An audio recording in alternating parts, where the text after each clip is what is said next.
क्या आपका मन भी हर समय एक अनदेखे अनजाने डर से घिरा रहता है? क्या रात को 3 बजे अचानक आपकी आंख खुलती है और लगता है कि जिंदगी में सब कुछ धीरे धीरे हाथ से छूट रहा है? मेहनत आप पूरी ईमानदारी से कर रहे हैं, दिन रात एक कर रहे हैं, लेकिन परिणाम के नाम पर सिर्फ अनिश्चितता, अकेलापन, असफलता का डर और एक बहुत गहरा मानसिक तनाव मिलता है। हम अक्सर ये सोचते हैं कि ये मानसिक दबाव, ये ओवर थिंकिंग, ये एंजाइटी सिर्फ आज की इस डिजिटल सोशल मीडिया और दौड़ती भागती भागदौड़ वाली आधुनिक जिंदगी की देन है। लेकिन आज से लगभग 5000 साल पहले कुरुक्षेत्र की उस पावन भूमि पर दुनिया के सबसे श्रेष्ठ, शक्तिशाली और पराक्रमी धनुर्धर के हाथ भी इसी घबराहट में कांप उठे थे।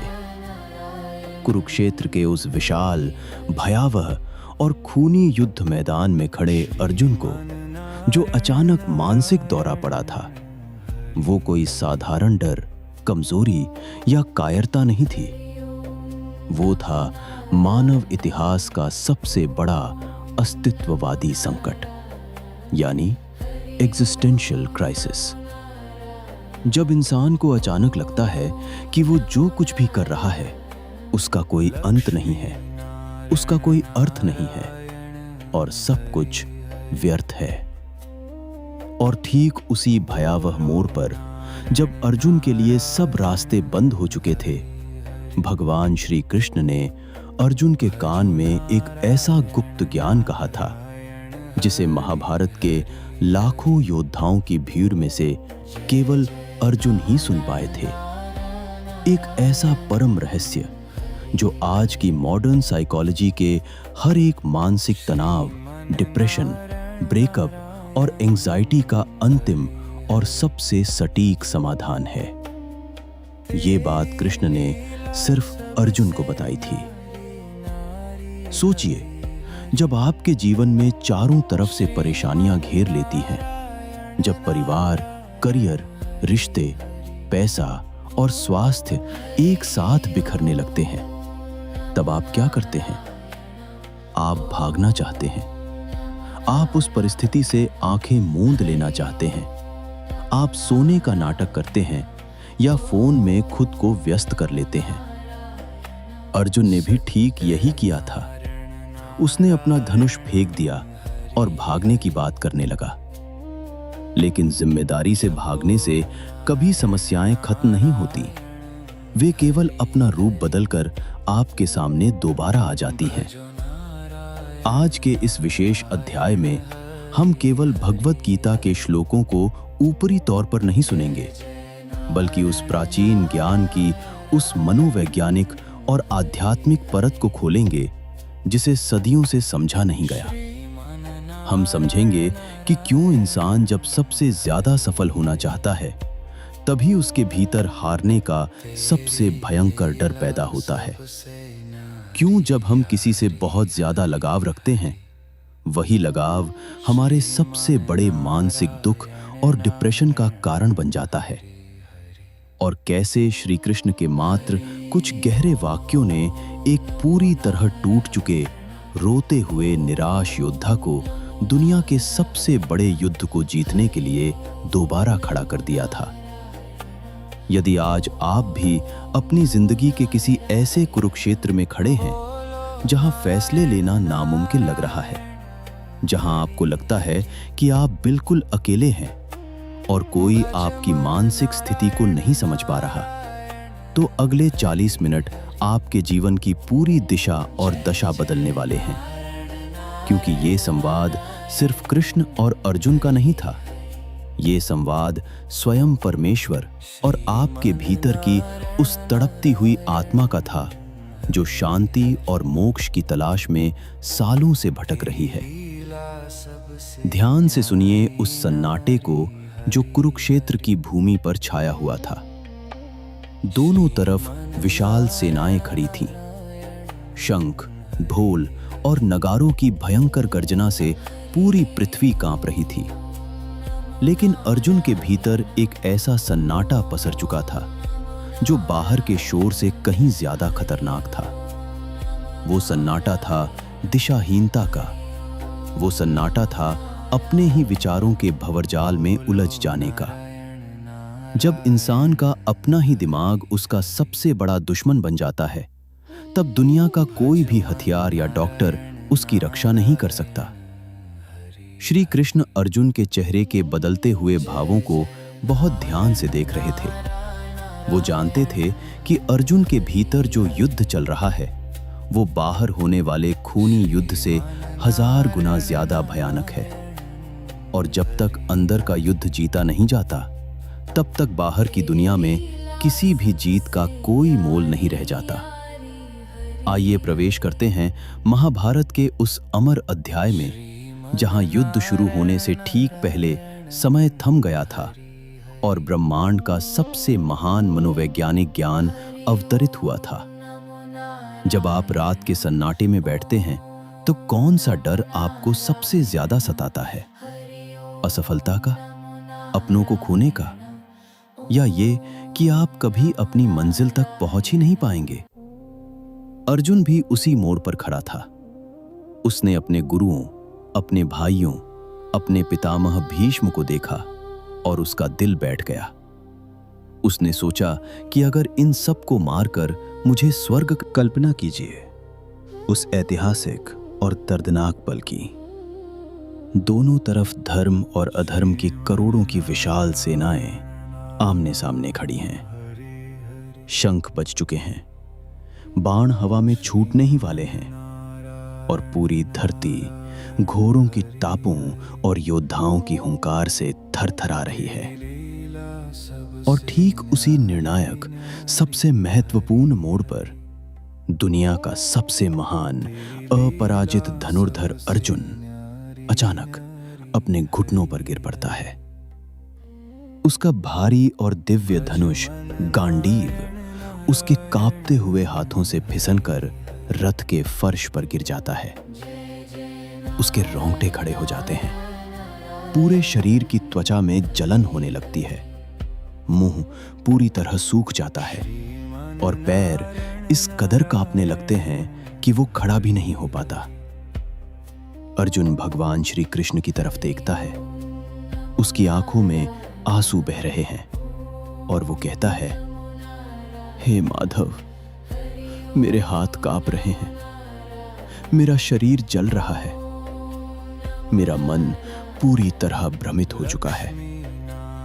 मैं इस युद्ध को किसी भी कीमत पर नहीं लड़ सकता। मुझे न राज्य चाहिए, न विजय चाहिए, और न ही ऐसा कोई सुख जो अपने ही लोगों के खून से सान कर मुझे मिले।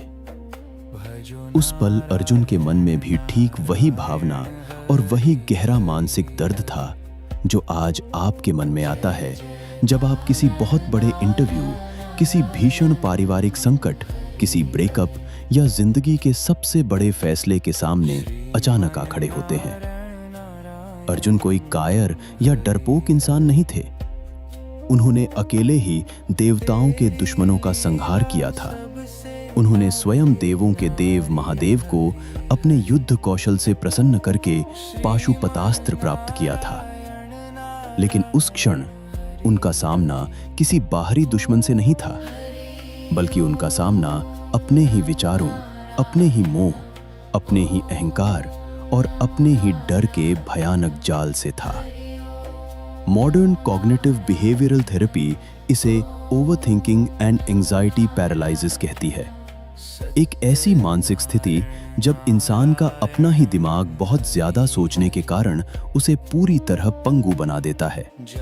उसकी सोचने, समझने, विश्लेषण करने और निर्णय लेने की क्षमता को पूरी तरह नष्ट कर देता है। अर्जुन युद्ध के मैदान को छोड़कर भाग जाना चाहते थे। वो कहते हैं कि इससे बेहतर तो ये होगा कि मैं भीख मांगकर अपना पेट भर लूं, जंगल चला जाऊं और सन्यासी बन जाऊं। लेकिन श्री कृष्ण अच्छी तरह जानते थे कि जिम्मेदारी से भागना कभी भी समस्याओं का वास्तविक समाधान नहीं होता। सोचिए, जब आप किसी कठिन परिस्थिति, परीक्षा या रिश्ते की परेशानी से भागते हैं, तो क्या वो समस्या हमेशा के लिए खत्म हो जाती है? नहीं, वो समस्या आपके पीछे पीछे चलती है, क्योंकि उस समस्या की असली जड़ आपके बाहर की दुनिया में नहीं, बल्कि आपके मन के भीतर होती है। अर्जुन सोच रहे थे कि अगर वो युद्ध मैदान छोड़कर जंगल चले जाएंगे तो उन्हें मानसिक शांति मिल जाएगी। लेकिन जिस मन में चिंता, भय और मोह भरा हो, वो मन जंगल में जाकर भी शांत नहीं हो सकता। वो वहां भी अपने दुखों का महल खड़ा कर लेगा। श्री कृष्ण ने अर्जुन के इस मानसिक बिखराव को बहुत गहराई से देखा। वो जानते थे कि ये केवल अर्जुन की व्यक्तिगत समस्या नहीं है, ये आने वाले कलयुग के हर उस इंसान की समस्या बनने वाली है जो अपने कर्तव्यों के बोझ से दबेगा, जो अपनों के धोखे से टूटेगा, जो असफलता और भविष्य के डर से थर थर कांपेगा। जब इंसान का मन उसके वश में नहीं रहता, तो दुनिया का सबसे अमीर, सबसे ताकतवर और सफल इंसान भी खुद को एक लाचार, असहाय और टूटा हुआ कैदी महसूस करने लगता है। और तब उस घोर निराशा, अंधकार और आंसुओं के बीच श्री कृष्ण। वो मुस्कान कोई उपहास या मजाक नहीं थी। वो मुस्कान थी उस शाश्वत अमर सत्य की शुरुआत जो केवल उस इंसान को समझ आ सकता है जो अपनी जिंदगी में पूरी तरह टूट चुका हो, जिसका अहंकार पूरी तरह नष्ट हो चुका हो। जब तक इंसान को लगता है कि मैं सब कुछ संभाल सकता हूं, मैं ही सब कुछ करने वाला हूं, तब तक वो परमात्मा के ज्ञान को नहीं सुन पाता। लेकिन जब वो अर्जुन की तरह हाथ जोड़कर ये स्वीकार कर लेते हैं कि हे प्रभु, मैं भ्रमित हूं, मैं हार गया हूं, मुझे सही रास्ता दिखाओ, ठीक उसी पल से ज्ञान का दिव्य द्वार खुलता है। अर्जुन ने कृष्ण से कहा, शिष्यस्ते हम शाधि मां तवा प्रपन्नम, अर्थात हे कृष्ण, अब मैं आपका सखा नहीं, आपका शिष्य हूं, मैं पूरी तरह आपकी शरण में हूं, मुझे राह दिखाइए। यही वो पावन क्षण था जब कुरुक्षेत्र का युद्ध मैदान एक महान आध्यात्मिक विश्वविद्यालय में बदल गया। एक तरफ विनाशकारी युद्ध की तैयारी थी और दूसरी तरफ मानव आत्मा के उद्धार का महासंवाद शुरू हो चुका था। जब इंसान अपने सारे हथियार डाल देता है, जब उसकी बुद्धि काम करना बंद कर देती है, तभी समर्पण का यहाँ भगवत गीता का एक ऐसा गुप्त, अद्भुत और अत्यंत रहस्यमय पहलू आता है जिस पर अधिकांश लोग कभी ध्यान नहीं देते। जब श्री कृष्ण ने अर्जुन को गीता का उपदेश देना शुरू किया, तो उन्होंने केवल अर्जुन से बात नहीं की, बल्कि उन्होंने समय की पूरी गति को ही रोक दिया था। काल थम गया था। हवा में उड़ते हुए बाण जहां के तहां रुक गए थे। योद्धाओं की आंखों से गिरते हुए आंसू हवा में जम गए थे। घोड़ों की तापें और फहराते हुए ध्वज हवा में स्थिर हो गए थे। क्यों श्री कृष्ण को समय को पूरी तरह रोकना पड़ा? क्योंकि अध्यात्म और मनोविज्ञान का सबसे बड़ा नियम यह है कि जब तक आपका मन अतीत के पछतावे और भविष्य की चिंता से बाहर नहीं निकलता, जब तक आपका मन समय के इस निरंतर प्रवाह में बहता रहता है, तब तक कोई भी परम ज्ञान आपके भीतर प्रवेश ही नहीं कर सकता। यदि आप आज भी भूतकाल की कड़वी यादों, ब्रेकअप या पुराने नुकसान में अटके हैं, या भविष्य के अनजाने डर में जी रहे हैं, तो आप कभी भी वर्तमान के इस अनमोल क्षण में सत्य को नहीं देख सकते। अर्जुन ने श्री कृष्ण से 3 सबसे मुख्य और मौलिक सवाल पूछे थे। हे माधव, मैं क्यों लड़ूं? अगर मैं लड़ता भी हूं तो मुझे इसका फल क्या मिलेगा? और अगर मैं इस युद्ध में हार गया या मार दिया गया, तो फिर मेरे इस पूरे जीवन का क्या अर्थ रह जाएगा? क्या आपने कभी गहराई से गौर किया है? यही 3 सवाल हर रात आपके दिमाग में अलग अलग रूपों में गूंजते हैं। मैं इतनी कड़ी मेहनत क्यों करूं? मुझे सफलता मिलेगी भी या नहीं? और अगर मैं नाकाम हो गया, अगर मेरा बिजनेस डूब गया, अगर मेरी नौकरी चली गई, अगर मेरी पढ़ाई पूरी नहीं हुई, तो ये समाज, ये दुनिया, मेरे अपने लोग मेरे बारे में क्या कहेंगे? हम सब अपने अपने जीवन में इन्हीं 3 सवालों के भयानक भंवरजाल में फंसे हुए हैं। तब श्री कृष्ण ने अध्याय 2 श्लोक 47 में वो महामंत्र दिया जो संपूर्ण मानव सभ्यता के इतिहास का सबसे बड़ा मनोवैज्ञानिक और आध्यात्मिक सिद्धांत है। कर्मण्येवाधिकारस्ते मां फलेषु कदाचन मां कर्मफल हेतुर्भूर्माते संगोस्त्व कर्मणि। श्री कृष्ण ने अर्जुन की आंखों में आंखें डालकर कहा, अर्जुन, तुम्हारा अधिकार केवल और केवल कर्म करने पर है। उसके परिणामों और फलों पर तुम्हारा कभी कोई नियंत्रण नहीं था, न है और न कभी होगा। तुम परिणाम के निर्माता नहीं हो, तुम केवल इस महान ब्रह्मांडीय प्रक्रिया के एक छोटे से माध्यम हो। आइए इस बात के उस गहरे अर्थ को समझते हैं जिसे आज का आधुनिक विज्ञान और स्पोर्ट्स न्यूरोलॉजी भी स्वीकार कर रही है। मॉडर्न स्पोर्ट्स साइकोलॉजी और परफॉर्मेंस साइंस कहती है कि जब कोई एथलीट या कोई इंसान काम करते समय लगातार उसके नतीजे या परिणाम के बारे में सोचता रहता है, तो उसकी मानसिक ऊर्जा का 80% हिस्सा केवल डर और काल्पनिक संभावनाओं को सोचने में बर्बाद हो जाता है। आप उस समय काम नहीं कर रहे होते, बल्कि आप अपने ही मन में पैदा हुए डर का सामना कर रहे होते हैं। श्री कृष्ण ने अर्जुन को समझाया कि जब तुम युद्ध लड़ते समय ये सोचोगे कि मुझे जीतना है, तो तुम्हारा ध्यान बाण चलाने के सटीक निशाने से हटकर जीत के जश्न पर चला जाएगा। और जब तुम ये सोचोगे कि कहीं मैं हार न जाऊं, कहीं मैं मारा न जाऊं, तो तुम्हारा हाथ डर के मारे कांपने लगेगा। इसलिए परिणाम का पूरा बोझ ईश्वर पर, इस प्रकृति पर छोड़ दो और अपनी पूरी 100% चेतना, शक्ति और ध्यान को केवल इस क्षण के कर्म पर लगा दो। यही काम करने का सबसे बड़ा रहस्य है, यही वास्तविक कर्मयोग है। जब आप परिणाम से चिपक जाते हैं, तो आप वर्तमान क्षण की सुंदरता और शक्ति को खो देते हैं। सोचिए, एक चित्रकार अगर चित्र बनाते समय सिर्फ इस बात की चिंता करे कि ये पेंटिंग कितने में बिकेगी, तो क्या वो कभी एक महान कलाकृति बना पाएगा? कभी नहीं। उसकी कला में वो गहराई आ ही नहीं सकती जो बेफिक्री से आती है। ठीक उसी तरह जब आप अपनी जिंदगी का चित्र बना रहे हैं, तो परिणाम की चिंता छोड़कर केवल अपनी रेखाओं को सुंदर बनाने पर ध्यान दीजिए। श्री कृष्ण ने अर्जुन से कहा कि आलस्य में भी मत पड़ो।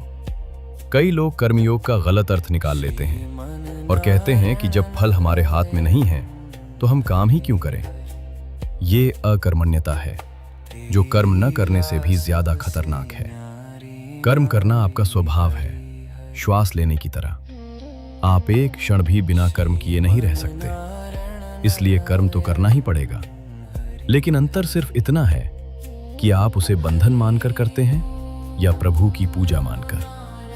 कार के रुकने का अर्थ यह भी है कि जब ईश्वर आपसे संवाद करते हैं, तो दुनिया की कोई भी ताकत उस संवाद में बाधा नहीं डाल सकती।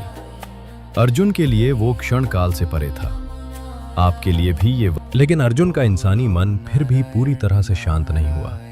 उसने कांपते हुए कहा, हे माधव, आपकी बातें सुनने में बहुत अद्भुत, मीठी और तार्किक लगती हैं, लेकिन ये मन बहुत चंचल है। ये इतना बलवान, उपद्रवी और हठी है कि इसे वश में करना बहती हुई हवा को अपनी मुट्ठी में पकड़ने जैसा पूरी तरह असंभव लगता है। जब दुख आता है, जब अपनों का वियोग आता है, जब असफलता का डर घेरता है, तो ये सारा ज्ञान चुटकी में गायब हो जाता है।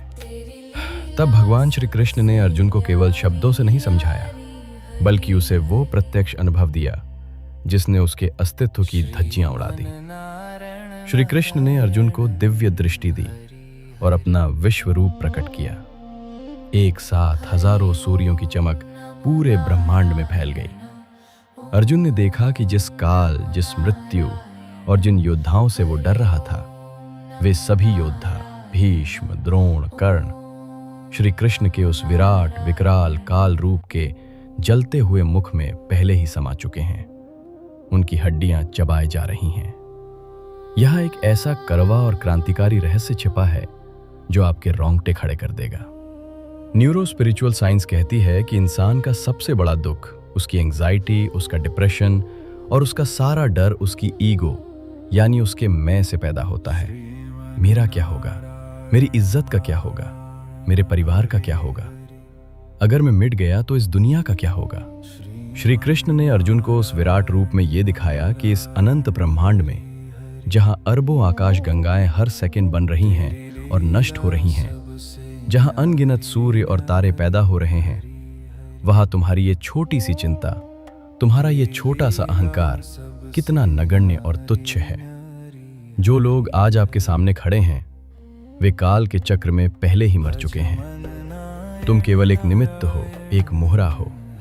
जो कल था वो आज नहीं है, जो आज है वो कल नहीं रहेगा। तुम केवल भूतकाल की बची हुई राख और भविष्य के काल्पनिक धुएं में जी रहे हो, जबकि असली जीवन केवल इस क्षण में घटित हो रहा है। श्री कृष्ण ने अर्जुन के भयभीत और कांपते हुए मन को सहलाते हुए कहा, न ये शरीर तुम्हारा है और न तुम इस माटी के शरीर के हो। आत्मा अजर है, अमर है, अविनाशी है। न इसे लोहे के शस्त्र काट सकते हैं, न इसे आग जला सकती है, न पानी भिगो सकता है और न ही हवा इसे सुखा सकती है। तुम उस अविनाशी परमात्मा का एक अमर अंश हो। फिर तुम इस नश्वर शरीर और झूठे संबंधों के दुखों से इतने व्याकुल क्यों हो रहे हो? इसका मतलब ये बिल्कुल नहीं है कि इस ज्ञान को सुनकर आपकी जिंदगी की समस्याएं, कर्ज या आपके दुख चमत्कारिक रूप से गायब हो जाएंगे। इसका असली मतलब ये है कि आपका दुखों को देखने का पूरा नजरिया ही हमेशा के लिए बदल जाएगा। जब आप ये गहराई से समझ जाते हैं कि ये पूरा जीवन एक बहुत बड़ा रंगमंच है और आप इस रंगमंच पर केवल एक किरदार निभाने आए हैं, तो फिर नाटक के खत्म होने का डर पूरी तरह गायब हो जाता है। आप अपने हर किरदार को पूरी शिद्दत से निभाते हैं, लेकिन उसके नतीजों से चिपकते नहीं। यही असली मुक्ति है। यही जीवन का सबसे बड़ा रहस्य है। विश्वरूप दर्शन केवल एक दृश्य नहीं था, वो अर्जुन के अहंकार का पूर्ण विनाश था।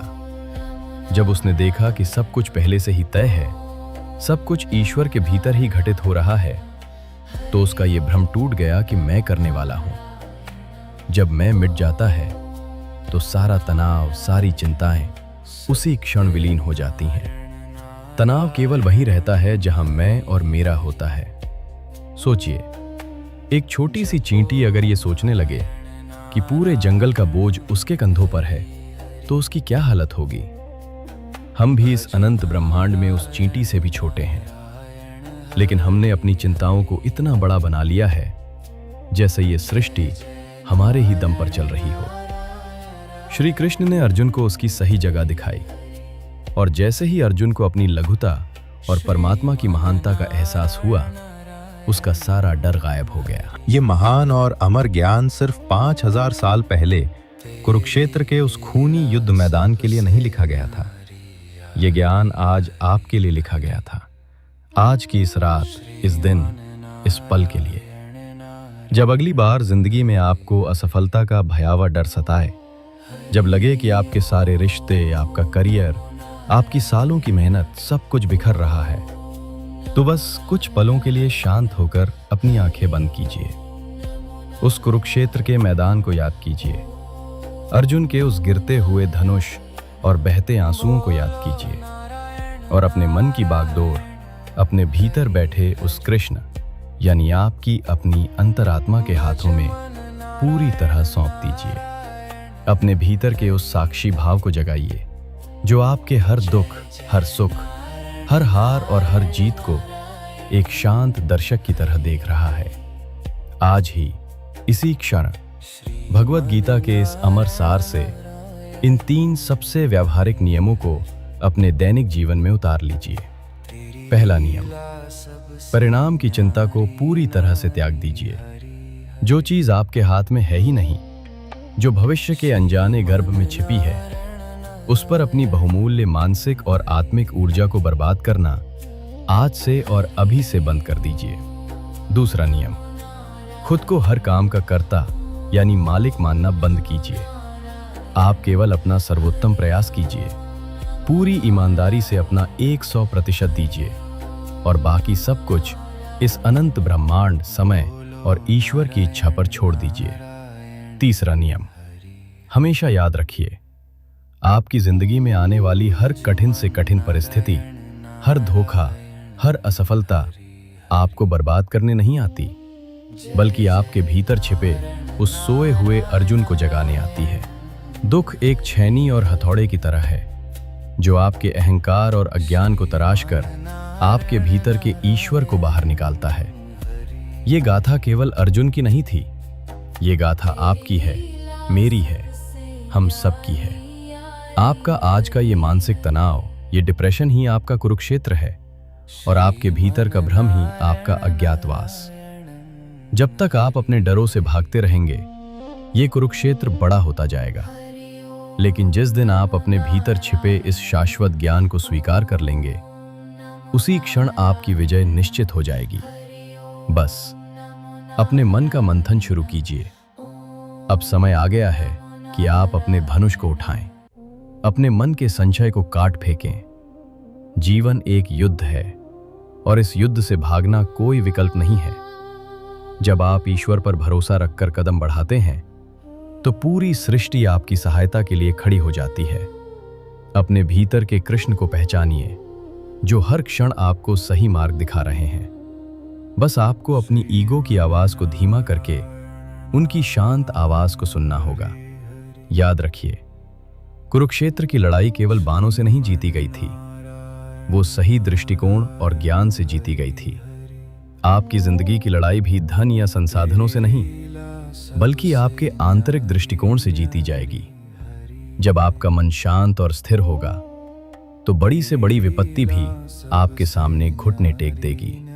जय श्री कृष्ण। सब्सक्राइब करो eternal Puranic odyssey, where ancient wisdom meets eternal truth.